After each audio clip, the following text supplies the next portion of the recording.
دائی کا حق کیسے ادا کرے جو 5 اماموں کی مشیر رہی ہو؟ مولا حسین ان ہاتھوں کو سلامت رکھے، شہزادی آپ کی تائید کو سلامت رکھے۔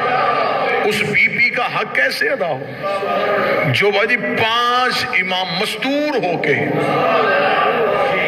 5 اماموں کی مشیر رہی ہے؟ اگر سوال کرتے تو میں یہیں پہ بات دے دیتا ہوں، علی اس سے مشورہ لیتے رہے، حسن اس سے صلاح کرتے رہے، حسین کی شریکہ رہی ہے، سجاد اور باقر اس کی مرضی کے بغیر چلتے ہی نہیں ہیں۔ 5 امام ہو کے جس سے مشورہ کریں اسے عالیہ کہتے ہیں۔ یہ مبلغہ توحید ہے، یہ محافظہ امامہ ہے، یہ ناشر الولایہ ہے، یہ علی کی ولایت کو نشر کرنے والی ہے۔ اگر حق آپ کا ساتھ دے اور ہاتھ آپ اٹھا کے بی بی کو خراج پیش کر سکے تو رسول نے غدیر میں علی کی ولایت پہنچائی تھی، منوائی نہیں تھی۔ رسول نے صرف غدیر میں پہنچائی، بلغ رسول نے پہنچائی تھی، سیدہ نے بچائی تھی، حسن نے بچائی تھی، حسین نے بچائی تھی، شام میں زینب نے منوائی ہے۔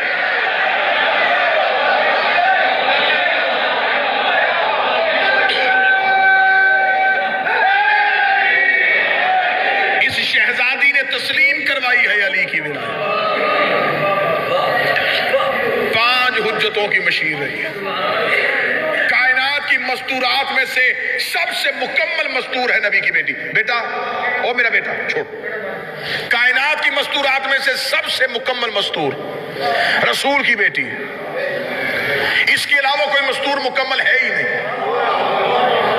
حوا سب سے پہلی مستور ہے لیکن ادھوری۔ سرنا ہلائیں جسے زبان ذکر کے لیے عطا کی گئی۔ حوا سب سے پہلی خاتون ہے، ادھوری ہے۔ حوا نہیں بتا سکتی کہ ماں باپ کا احترام کیا ہے۔ مریم معصومہ ہے لیکن ادھوری۔ مریم نہیں بتا سکتی کہ شوہر کا احترام کیا ہے۔ آسیہ مستور ہے لیکن ادھوری، نہیں بتا سکتی کہ شوہر صاحب ایمان ہو تو اطاعت کیسے کرتے ہیں۔ کیا کہنے محمد کی بیٹی تیری عزت کے، جس کا باپ نبی تھا، جس کا شوہر علی تھا، جس کے بیٹے حسنین تھے۔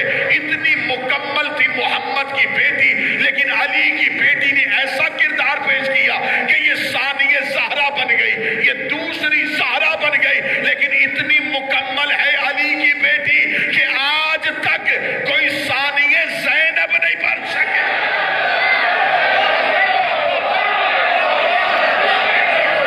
یا تو مجھے اللہ کی کائنات میں کوئی مستور دکھاؤ جسے ثانی زینب کہا ہو۔ علی کا بھی ثانی کوئی نہیں، علی کی بیٹی کا بھی ثانی کوئی نہیں۔ کائنات کی یہ واحد خاتون ہے جس کا ثانی کوئی نہیں ہے۔ تکمیل فاطمہ کو زینب کہتے ہیں۔ کوئی بندہ ہوتا جو اس صدر کی قدر کرتا، کوئی ایک سانس ہوتی جو اس صدر کے لیے آتی۔ تکمیل سیدہ کو زینب کہتے ہیں، زہرا کو مکمل کر دے۔ یہ شریک کار رسالت نہیں، یہ شریکت الحسین ہے، یہ سالار قافلہ توحید ہے۔ اب اس بی بی کے فضائل منبر سے اتنے کم پڑھے گئے کہ نہ ہونے کے برابر ہے۔ آج بھی مجلس میں کسی سامع سے کہا جائے کہ تیرے پاس آج تک شہزادی کا کون سا فضائل پہنچا ہے، تو میرا خیال ہے کہ وہ گنتی کے چند واقعات ہوں گے، ان کے علاوہ کوئی نہیں۔ اگر میں نے محنت کے ساتھ یہ مضمون شروع کیا ہے تو مجھے یہ مجمع اگر اجازت دے تو میں قرآن سے علی کی بیٹی کی فضیلت پڑھوں، میں قرآن کی گواہی دوں علی کی بیٹی کی اختیار کے بارے میں۔ میں نے آپ کے سامنے اللہ کے قرآن سے سورہ مبارکہ الاحزاب سے آیت نمبر 72 پڑھی۔ خدا کہتا ان عرضنا الامانۃ علی السماوات والارض والجبال، تحقیق ہم نے پیش کیا تھا وہ بوجھ آسمان، زمین اور پہاڑوں کے سامنے، لیکن ان تینوں نے میرے اس